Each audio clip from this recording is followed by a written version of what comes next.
dari kelompok 2 akan membawakan materi tentang hakikat dan keterkaitan manusia. Oke, akan mulai dari saya.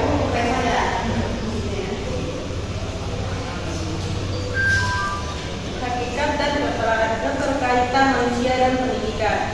Hakikat manusia. Manusia sebagai makhluk rasional yang dapat berpikir dan mempergunakan ilmu untuk meningkatkan perkembangan pada dirinya. Manusia juga dapat belajar mengatasi masalah-masalah yang dihadapinya.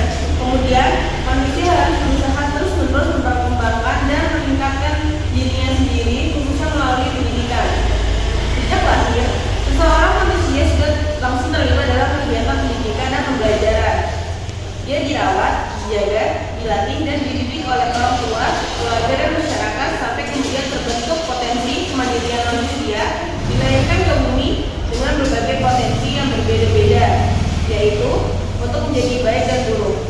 Sebagai hasil evolusi dari alam itu sendiri tanpa pencipta, penolakan ini terutama didasarkan atas keimanan kita terhadap Tuhan Yang Maha Esa sebagai Maha Pencipta secara filosofis penolakan. Terdapat 4 argumen, diantaranya adalah pertama, argumen ontologis, yang kedua, argumen kosmologis, yang ketiga, argumen teleologis, yang keempat, argumen moral. Yang pertama, argumen ontologis.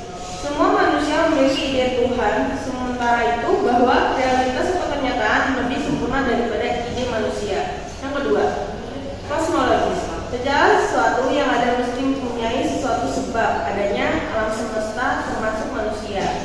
Yang ketiga, argumen teleologis. Secara sesuatu memiliki tujuan, contoh mata untuk melihat, kaki untuk berjalan, sebab itu segala sesuatu realitas. Argumen moral. Manusia bermoral, ia dapat membedakan perbuatan yang baik dan yang jahat. Landasan pendidikan, pengertian landasan pendidikan. Mengutip kamus besar bahasa Indonesia 1995-260 yang menyatakan bahwa istilah landasan diartikan sebagai alas dasar atau tumpuan. Adapun istilah landasan sebagai dasar dikenal pula sebagai fondasi. Mengacu kepada pengertian tersebut, kita dapat memahami bahwa landasan adalah suatu alas atau dasar pijakan dari suatu hal, suatu titik tumpu atau titik tolak dari suatu hal, atau suatu fondasi tempat berdirinya suatu hal. Berdasarkan sifat, wujudnya terdapat 2 jenis landasan, yaitu 1. Landasan yang bersifat material, 2. Landasan yang bersifat konseptual. Landasan pendidikan itu dapat dikaitkan dalam jenis landasan yang punya sifat konseptual. Reja Muharjo 1995. Asumsi dapat dibedakan dalam 3 macam, yaitu 1. Aksionia, 2. Postulat, 3. Premis tersembunyi. Pertama, aksionia. Aksionia adalah asumsi yang diterima kebenarannya tanpa perlu pembuktian atau suatu pernyataan yang kebenarannya diterima secara universal. Postulat yaitu asumsi yang diterima kelompok yang terbentuk atas dasar persetujuan. Contoh, perkembangan individu ditentukan oleh faktor hereditas maupun oleh faktor pengaruh lingkungannya atau pengalaman. Premis tersembunyi. Premis tersembunyi yaitu asumsi yang tidak dinyatakan secara tersurat yang diharapkan dipahami atau diterima secara umum.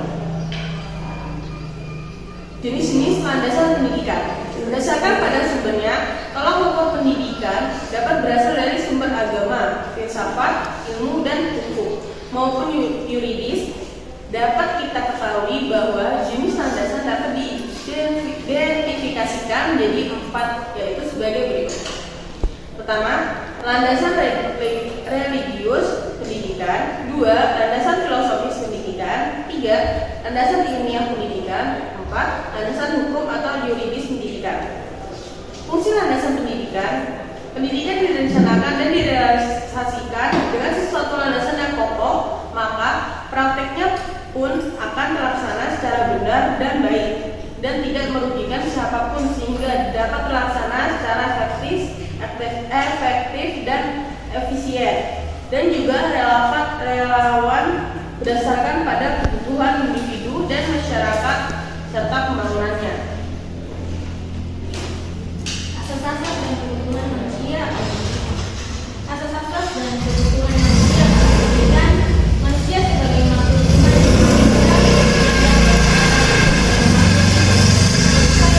biasa disebut Homo sapiens, yang memiliki arti makhluk yang berilmu pengetahuan.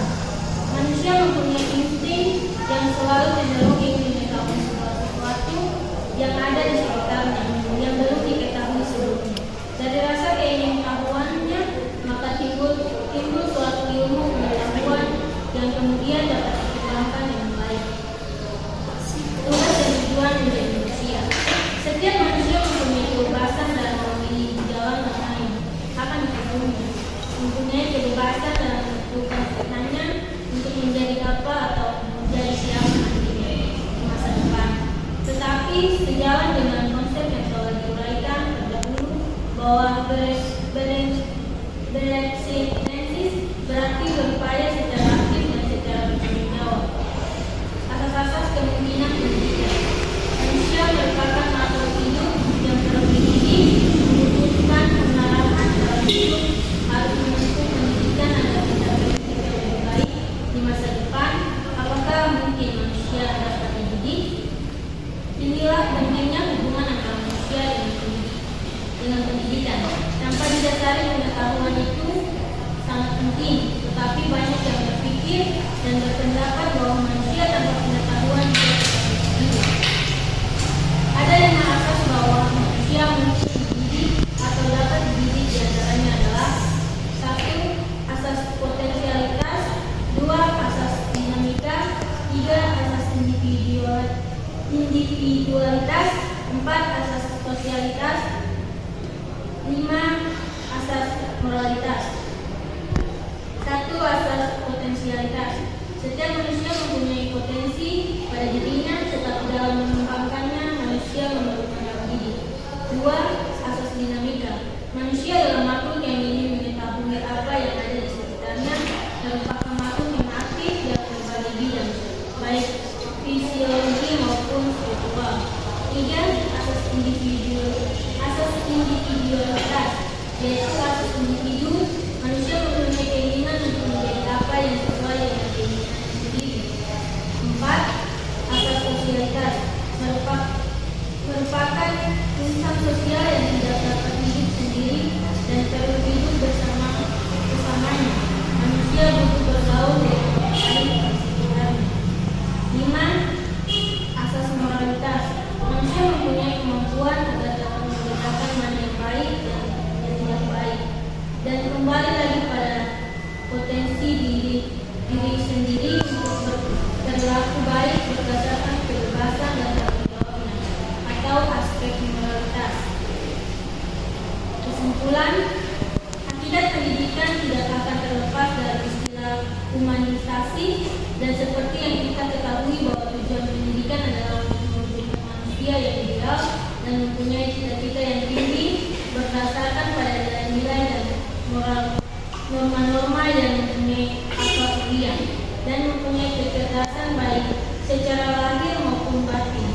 Itulah pentingnya pendidikan, dan pendidikan tidak dapat dijalankan tanpa kebijakan yang sesuai. Pendidikan memang mutlak harus dilaksanakan oleh manusia. Apabila asumsi tersebut diingkari, maka kita akan kembali pada kesimpulannya bahwa manusia perlu dididik.